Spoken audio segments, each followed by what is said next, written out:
တမရှိတဲ့ကိုချင်းတရားပြက်ပြားနေတဲ့ပုဂ္ဂိုလ်တယောက်ဟာဘယ်လိုဆိုးကျိုးတွေနဲ့ကြုံနေဆိုတာဆိုးကျိုး၅မျိုးနဲ့ဆုံတွေ့နိုင်တယ်ကိုချင်းသီလနဲ့ပြည့်စုံတဲ့ပုဂ္ဂိုလ်ကြတော့ကောင်းကျိုးချမ်းသာ၅မျိုးကိုရနိုင်တယ်လို့ဆိုးကျိုးနဲ့ကောင်းကျိုးဒီနှစ်ခုကိုခွဲခြားပြီးတော့မြတ်စွာဘုရားဟောတယ်ဘယ်လိုဆိုးကျိုးနဲ့ဘယ်လိုကောင်းကျိုးလဲလို့ဆိုရင်ကိုချင်းသီလပြက်ပြားပြီးတော့နေတဲ့ပုဂ္ဂိုလ်တရားကိုချင်းသီလဆိုတာအလုံးသိကြတယ်နော်ကိုချင်းသီလဆိုတာ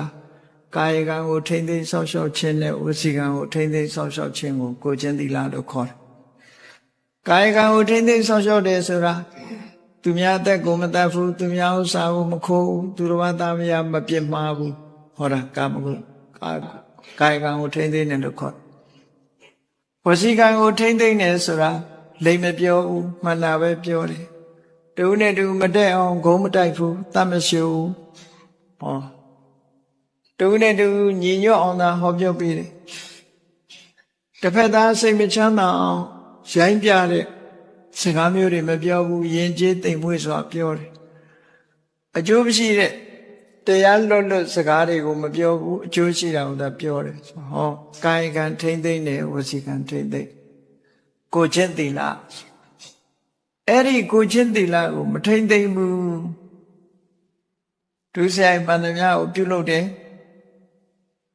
ဒုစရိုက်တွေကိုလုပ်တယ်ဆိုတဲ့ပုဂ္ဂိုလ်တယောက်ဟာတဲ့ဘာဖြစ်လဲလို့ဆိုရင်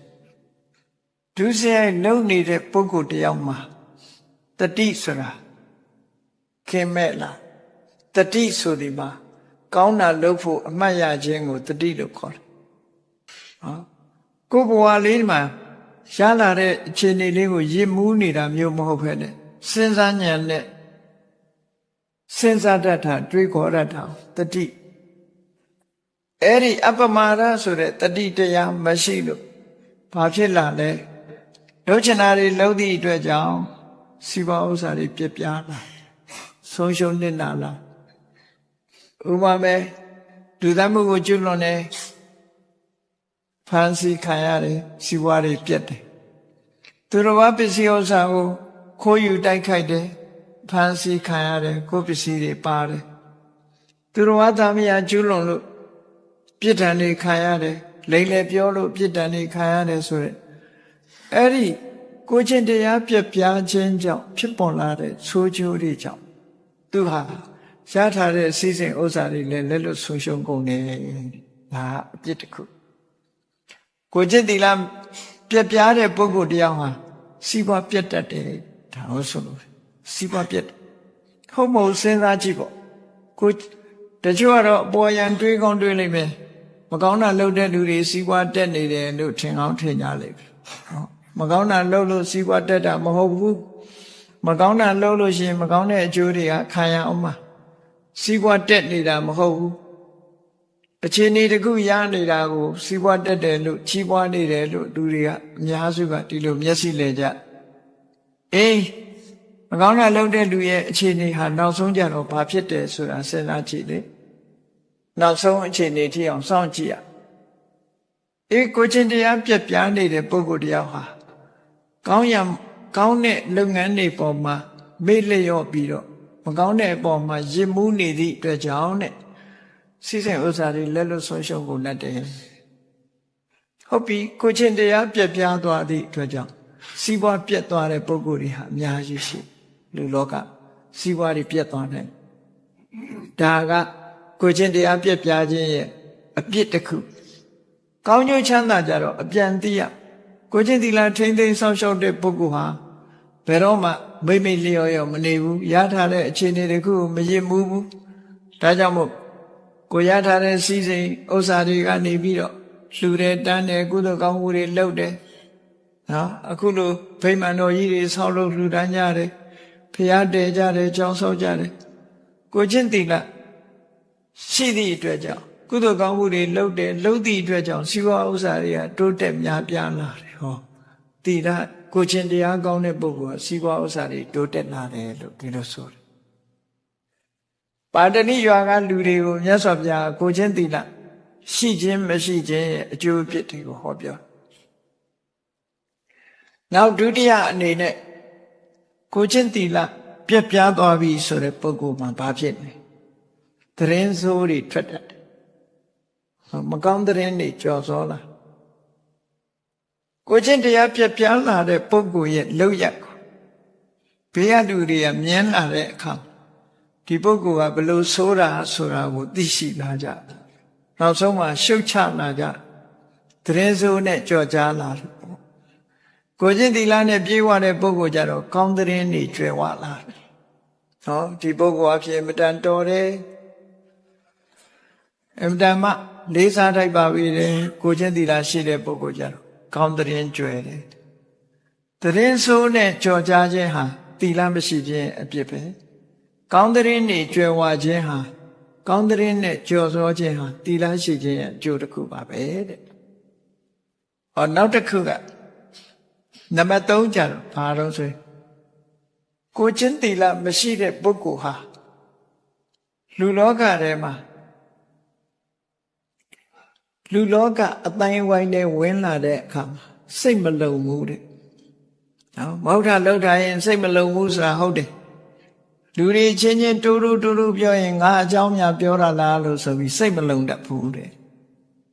ဘယ်ပရိသတ်ထဲသွားဘယ်အရက်သွားမျက်နှာကမလှဘူးသူကသူဟန်ဆောင်ခြင်းဆောင်လိုက်မယ်သို့တော့စိတ်ထဲကသူဟန်ဆောင်လို့မရဘူးဘာလို့လဲဆိုရင်ကိုလှုပ်ထားတဲ့လှုပ်ရက်တွေအကုန်လုံးကသိနေကြတဲ့အခါသူ့မြင်ပြုံးစီလုံနေရင်ကိုသူခံရခက်နေပြီအဲ့ကြအဲ့ဒါကြောင့်ကိုချင်းသီလပြက်ပြားနေတဲ့ပုဂ္ဂိုလ်ဟာလူကြားထဲသွားလို့ရှိရင်ဘေးကလူတွေကပြုံးခံရတာတို့မင်းငေါ့ခံရတာမျိုးတို့ဖြစ်ရတယ်အဲ့ဒါကိုချင်းသီလပြက်ပြားခြင်းရဲ့ပရိသတ်တွေရဲ့အကြည့်ကိုခံရတာဟာအလွန်ရှက်စရာကောင်းတဲ့အနေအထားမျိုးတစ်ခုရတတ်တယ်ကိုချင်းသီလနဲ့ပြည့်စုံတဲ့ပုဂ္ဂိုလ်ကြတော့အိုးရွှင်လန်းနော်ဘုရားတကာကြီးကျောင်းတကာကြီးဂုဏ်သိက္ခာရှိတဲ့ပုဂ္ဂိုလ်လူကြီးတူကောင်းအနေနဲ့အများဆက်ဆံကြသူကိုယ်သူလည်းရဲဝံ့တယ်ဝင်ဆန့်တယ်အများကလည်းလေးစားတယ်ဆိုတာဟောကိုချင်းသီလရှိခြင်းအကျိုးပဲဒါတွေကဘုရားဟောလို့သိရတာမဟုတ်ဘူးတကယ်ကိုယ်တိုင်လည်းပဲဒီအကျိုးကျေးဇူးတွေကိုရနိုင်တယ်ဆိုတာအမှန်တမ်းထင်ရှားတယ်လေနောက်တစ်ခါကိုချင်းသီလပြက်ပြားတဲ့ပုဂ္ဂိုလ်တယောက်ဟာဘာဖြစ်လဲတေဂဏီမှာတွေ့ဝေမိန်မောပြီးတော့သေရတယ်တဲ့ကြည့်ဘုန်းကြီးတို့တခါတော့ကအမေရိကန်ကလာတဲ့တေဂဏီလူတွေကိုပြုစုတဲ့ nurse အမျိုးသမီးတယောက်နဲ့တွေ့ဦးတယ်သူနာပြုအမျိုးသမီးတယောက်နဲ့တွေ့ဒီအကြောင်းတွေနဲ့ပတ်သက်ပြီးဆက်ဆက်ပြီးတော့ပြောတယ်တေဂဏီလူတွေကိုဆေးရုံမှာသူအတွေ့အကြုံရပြောမစင်တချို့လူတွေကတေဂဏီကြတော့ပြုံးပြီးတော့တည်သွားတာတွေရှိတယ်တချို့ကြတော့ယုံကန်ပြီးတော့ရှုံမဲ့ပြီးတည်သွားတဲ့ပုဂ္ဂိုလ်တွေရှိတယ်အမျိုးစုံပဲချို့ကြတော့အော်ဟစ်ပြီးတော့မလုံနဲ့မကင်နဲ့ဆိုရုံးခံပြီးတော့လေမဲ့ရွက်ပြီးတော့ကြောက်လန့်ပြီးတော့မျက်လုံးပြူးကြီးနဲ့တည်သွားတာလည်းရှိတယ်အဲ့ဒါဘာကြောင့်ဒီလိုဖြစ်တယ်လဲလို့ဆိုလို့ရှိရင်ကိုလှုပ်တဲ့လှုပ်ရက်တွေဟာတေခဏီးကြတော့တိန်လို့မရဘူးတခြားအချိန်မှာလူမသိသူမသိအောင်ဖုံးကွယ်ထားလို့ရပေမဲ့လို့ကိုယ့်ဖုံးကွယ်လို့မရဘူးနော်နောက်ဆုံးတစ်ချိန်ရောက်လာတဲ့အခါမှာကိုယ့်ကိုကွယ်ခြင်းလို့မရဘူးလေတခါတော့ကဒီစာပေဖတ်ရှုတဲ့လူတွေသိကောင်းသိလိမ့်မယ်စာပေဖတ်ရှုတဲ့လူတွေမြန်မာနိုင်ငံကကုလသမဂ္ဂအတွင်းဝန်ချုပ်ဖြစ်သွားတဲ့ရေးတယ်နော်ဥဒ္ဒဆိုတဲ့ထုတ်ပတ်တီကိုရေးတယ်ရေးပြီးတဲ့အခါကျတော့အဲ့ဒီစာအုပ်ထဲကပြင်စရာရှိရင်ပြင်ဖို့ဆိုပြီးတော့ဥဒ္ဒကိုစာအုပ်ကလေးစာမူသွားပြီးဒါလေးဖတ်ကြည့်ပါတဲ့ဖတ်ကြည့်ပြီးတော့ပြင်ပေးပါတော့ဆိုတော့ဥဒ္ဒကဘာပြောတော့ဆိုကျွန်တော်မဖတ်တော့ပါဘူးတဲ့ဘာဖြစ်လို့လဲဆိုတော့ကြဒီရေးသားချက်တွေကျွန်တော်ပတ်သက်နေတာဖြစ်နေမှာဆိုလို့ကျွန်တော်မဖတ်တော့ပါဘူးတဲ့တစုံတစ်ခုကျွန်တော်မကြိုက်တာတွေ့လို့ပြင်လိုက်တယ်ရင်ကျွန်တော်ပါဝင်ပတ်သက်နေမှာဆိုလို့မဖတ်တော့ပါဘူးဆိုဟိုမျိုးတည်းပြီးရပါပြောတော့ ဒါကတော့ရှင်ဘယ်သူမှသိတာမှမဟုတ်တာတဲ့ပြင်လဲကိစ္စမရှိပါဘူးရှင်နဲ့ကျမပဲသိတာပဲလို့ဆိုတော့ကျွန်တော်သိတယ်လေတဲ့သူကပြောဘယ်သူမှမသိလဲကျွန်တော်သိတယ်လေတဲ့ဟောဒီစကားဟာမြတ်စွာဘုရားဟောတဲ့ထဲမှာပါတာတယ်သူဟာဗုဒ္ဓဘာသာတရားဆိုတော့ဘုရားရဲ့အဆုံးအမတွေကိုနားထောင်ထားပြီးသားစာဖတ်ထားတဲ့ပုဂ္ဂိုလ်တယောက်ဆိုမြတ်စွာဘုရားဘယ်လိုဟောတော့နတ္ထိလောကေရဟောနာမပါပကမ္မံပကရုပတော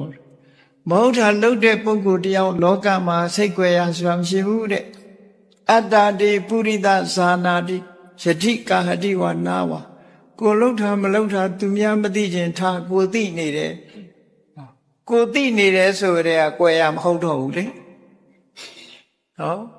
ကိုသိနေတယ်လေကိုသိနေတာကိုကပေါ်နေပြီလေထင်တာလူတွေကဘယ်သူမှမသိဘူးငါလှုပ်တာဘယ်သူမှမသိဘူးလို့ဒီလိုထင်ကောင်းတယ်ကိုသိနေတာကိုကမလုံဘူးလို့ဒီလိုဆိုဒါကြောင့်မို့မြတ်စွာဘုရားဂုဏ်တော်ထဲမှာအရဟံဆိုတဲ့ဂုဏ်တော်ဟာအရဟစိတ်ကြွယ်ရမှတောင်မဟုတ်တော့မလုပ်ဘူးတဲ့အပြစ်ရှိတဲ့အလုပ်ဆိုလုံးဝရှောင်လူရှိသူရှိမှရှောင်တာမဟုတ်ဘူးကြွယ်ရမှလည်းပဲမလုပ်ဘူးဆိုတာဘယ်တော့မှအကုသိုလ်မလုပ်ဘူးဆိုတဲ့အဓိပ္ပာယ်အဲ့ဒီတုန်းကစာထဲမှာဖတ်လိုက်ရတယ်ဘယ်သူမှသိတာမဟုတ်ပဲဘယ်သူမှသိတာမှတ်လို့ဆိုကျွန်တော်သိတယ်လေတဲ့သူပြောတဲ့စကားတခေါင်းပဲပြောလိုက်တာကျွန်တော်သိတယ်လေတဲ့ဘယ်သူမှမသိလဲကျွန်တော်သိတယ်ဒါကြောင့်မို့လို့မဖတ်တော့ပါဘူးလို့ပြောလိုက်အဲ့ဒါလိုပဲမဟုတ်တာလို့ရင်ကိုသိတယ်ဒါကြောင့်မို့လို့စိတ်ကြွယ်ရာဆိုတာမရှိနိုင်ဘူးကိုယ့်ကိုယ်အသိဆုံးပဲကိုယ့်ကိုယ်သိသည့်အတွက်ကြောင့်သေကံနေကြတော့မဟုတ်တာလှုပ်တဲ့ပုဂ္ဂိုလ်တယောက်ဟာကိုလှုပ်ထားတာတွေကိုခေါင်းထဲမှာပြန်ပေါ်လာပြီးတော့ရုန်းကန်နေကြတာတဲ့အပြစ်ဒဏ်လာပြီးတော့ပေးတဲ့သဘောနော်စာအုပ်လေးတွေဖတ်ပြီးကြပါလိမ့်မယ်သေကံကြီးကသေရွာပြန်နေရဲ့အကြောင်းဒီပါတွေတဲ့ကြည့်နေ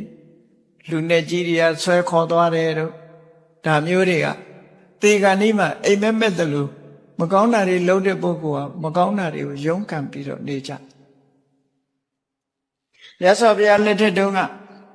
ဝက်တတ်တဲ့စုံဒဆိုတဲ့ဝက်တတ်သမားဟာနှစ်ပေါင်းများစွာဝက်တွေကိုတတ်တယ်။တေကနေကြတော့ဘာလို့လို့9 ရက်တိတိဝက်လို့អော်ပြီးတော့အိမ်ထဲမှာတကားပိတ်ပြီးတော့မိသားစုတွေကဝက်လို့អော်နေတာတကားပိတ်ပြီးတော့ထားអော်လိုက်တဲ့အတန်ကြီးကဝက်တန်ကြီးထွက်နေတယ်လူတန်မထွက်တော့ဝက်တတ်ပါများလို့ရှိရင်မျက်နှာကြီးကဝက်မျက်နှာကြီးဖြစ်လာတဖြည်းဖြည်းကြက်တပ်ပါများတဲ့လူတွေကကြက်မျက်နှာကြီးဖြစ်လာတယ်တဖြည်းဖြည်းသူ့ကြည့်လိုက်ရင်ကြက်မျက်နှာကြီးဖြစ်လာနွားတပ်ပါများရင်လည်းပဲနွားလို့អော်တယ်ဒီအကုသိုလ်တွေဆိုတာဒီတိုင်းပဲဖြစ်တတ်တယ်အသေးကနေ့မှနွားလို့អော်သေးရတယ်ဝက်လို့អော်သေးရတယ်ကြက်လို့អော်သေးရတယ်ဒီလိုဟာမျိုးတွေဟာအကုသိုလ်တွေရဲ့ဒီအကျိုးဆက်ကိုခံစားကြရတယ်ဆိုတာလောကမှာလက်တွေ့တာရကတွေမြောင်များစွာရှိတယ်ပေါ့ဒါကြောင့်မို့သေကံဤမှာအဲ့ဒါလိုရှုံသွားမဲ့ရွဲရုန်းကန်ပြီးတော့သေရတာကိုတမ္မုံသောကာလံကရောတိလို့ဒီလိုဆိုတာပေါ့နော်ကုသိုလ်ကောင်းမှုလုပ်တဲ့ပုဂ္ဂိုလ်ကြတော့ကိုယ်တီလာလေးကိုဆင်ញင်တယ်ကိုလုပ်ခဲ့တဲ့ကုသိုလ်ကောင်းမှုလေးတွေကိုအာယုံပြုနေတဲ့အခါကျတော့ဖြစ်လာမဲ့အနေထားကြည့်လိုက်တဲ့အခါပျော်စရာကြီးနေရာကိုရောက်သွားတော့ပြုံပြုံလေးနဲ့သေတာပေါ့နော်ရှေးတုန်းကအဖွားကြီးတွေဒီမေတ္တာပို့တဲ့ထဲမှာပါတယ်ခေါင်းပေါင်းပြူဖော်လုံးနဲ့ပြုံပြုံလေးနဲ့သေတဲ့တဆေတဲ့အဲ့လိုသေတဲ့လူကလည်းရှိသေးတယ်နဲ့တူတယ်နော်နောက်တစ်ခုကတော့မယားနှစ်ယောက်ကြားဗျာမများလို့သေတဲ့တဆေဆိုရှိသေးတယ်တဆေစရင်ထုတ်နေတာခေါင်းပေါင်းပြူဖော်လုံးနဲ့ပြုံပြုံလေးသေတဲ့တဆေတဲ့အဲ့ဒါလို့လောကကြီးမှာသေကံဤကြလို့ရှိရင်တွေးဝေနဲ့သေသွားတာမျိုးတွေဟာမကောင်းမှုအကုသိုလ်လုပ်တဲ့ပုဂ္ဂိုလ်တွေရဲ့လမ်းဆုံးပဲအဲ့ဒီအချိန်ကြမှာတော့ဘယ်လိုမှပြုံးအောင်လုပ်လို့ပြုံးမှာမဟုတ်တော့ဘူးတဲ့ပြုံးညင်လို့ရှိရင်ခုတည်းကမဲ့ရွယ်စေတတ်တဲ့အကုသိုလ်တရားတွေကိုမလုပ်နဲ့ပေါ့ဒီလိုဆိုတာပေါ့နော်ဒါကြောင့်မို့လို့အတ္တမုံလောကာလံကရောတိဒါတွေကဒီဘဝမှာရနိုင်တဲ့အဖြစ်ကုသိုလ်ကောင်းမှုလုပ်တဲ့ပုဂ္ဂိုလ်ကြတော့တွေဝေမသေးရဘူးတဲ့ နောက်ဆုံးတစ်ခုကတော့ဘာလဲဆိုရင်သေတိချမဲတာဒါတော့ကိုမသိနိုင်မြတ်စွာဘုရားကဖြည့်ဆွက်ပြီးတော့ဟောထားတာကိုကယုံကြည်တဲ့အနေနဲ့လက်ခံတာဒါကြတော့ကိုသိနိုင်တာကြည့်သီလမရှိတဲ့ပုဂ္ဂိုလ်ဟာစီဝါဥစ္စာပျက်စီးတတ်တယ်မကောင်းတဲ့နေကြော်စောတတ်တယ်ပရိသတ်ထဲဝင်တဲ့အခါမှာယွန့်တယ်နော်မျက်နှာမသာမယာဖြစ်ရတယ်သေတဲ့အခါမှာတွေ့တွေ့ဝေသေရတယ်ဒါကိုချင်းသီလပြတ်တဲ့ပုဂ္ဂိုလ်ကိုချင်းသီလရှိတဲ့ပုဂ္ဂိုလ်ကြတော့ကိုချင်းသီလကိုခြေခံပြီးတော့မမေ့မလျော့နေသည့်အတွက်ကြောင့်ကုသိုလ်ကောင်းမှုတွေလုပ်သည့်အတွက်ကြောင့်စီဝါဥစ္စာတွေတိုးတက်တယ်ကောင်းတဲ့နေကျွယ်ဝတယ်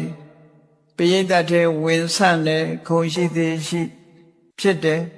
သေတဲ့အခါမှာပြုံပြုံလေးနဲ့သေနိုင်တယ်ဟောဒါတွေအထိအောင်လူတွေကသိနိုင်တယ်ပေါ့ကိုယ်တိုင်သိလို့ရသေသည်ချမဲ့ဒီဘဝကမျက်စိနှလုံးပိတ်သွားလို့သုတိစိတ်ကျသွားပြီဆိုတဲ့အခါကျတော့မြတ်စွာဘုရားကဖြည့်ဆွက်ပြီးပါဟောလို့သီလမရှိတဲ့ပုဂ္ဂိုလ်တွေသိလို့ရှိရင်တဲ့ချမ်းသာဒုက္ခလုံးဝမရှိတဲ့အပေဘုံမျိုးကိုရောက်တတ်တယ်ဆင်းရဲဒုက္ခတွေနဲ့ကြုံတွေ့ရတဲ့ဒုက္ခတိဘုံတွေကိုရောက်တတ်တယ်ဝိနိပါဒကိုယ်စိတ်ဆန္ဒမပါဘဲနဲ့နော်ငရဲအိုတဲ့တွန်းချခါရတဲ့အနေအထားမျိုးဖြစ်တတ်တယ်ဒါကမြတ်စွာဘုရားဖြည့်စွက်ဟောတာဘုရားကိုယုံကြည်လို့ဒါကလက်ခံရမယ်ကိုတွေ့မဟုတ်သေးဘူးကိုတွေ့ဟုတ်ရင်လည်းသွားပြီပေါ့အဲ့ဒီအချိန်မှာတွေ့ပါခုမတွေ့သေးဘူးနော်ဒီဘဝမှာတွေ့နိုင်တဲ့အရာမဟုတ်ဘူးကိုချင်းသီလနဲ့ပြည့်စုံတဲ့ပုဂ္ဂိုလ်ကြတော့သက်ခမျက်စိကမြင်သမျှအကောင်းတွေကြီးပဲမြင်ရတယ်နားကကြားသမျှအကောင်းတွေကြီးပဲကြားရတယ်နှာခေါင်းကနမ်းရှူရသမျှမွှေးကြိုင်တာတွေကြီးပဲလျှာကလဲရသမျှကောင်းတာတွေကြီးပဲခန္ဓာကိုယ်ကအထီးတွေ့ရလဲကောင်းတာတွေကြီးပဲကောင်းပြီဆိုတာတွေနဲ့တွေ့ကြုံတာကိုသက်ခလို့ခေါ်တယ်အဲ့ဒီသက်ခလို့ဆိုတဲ့လူပြေနတ်ပြေ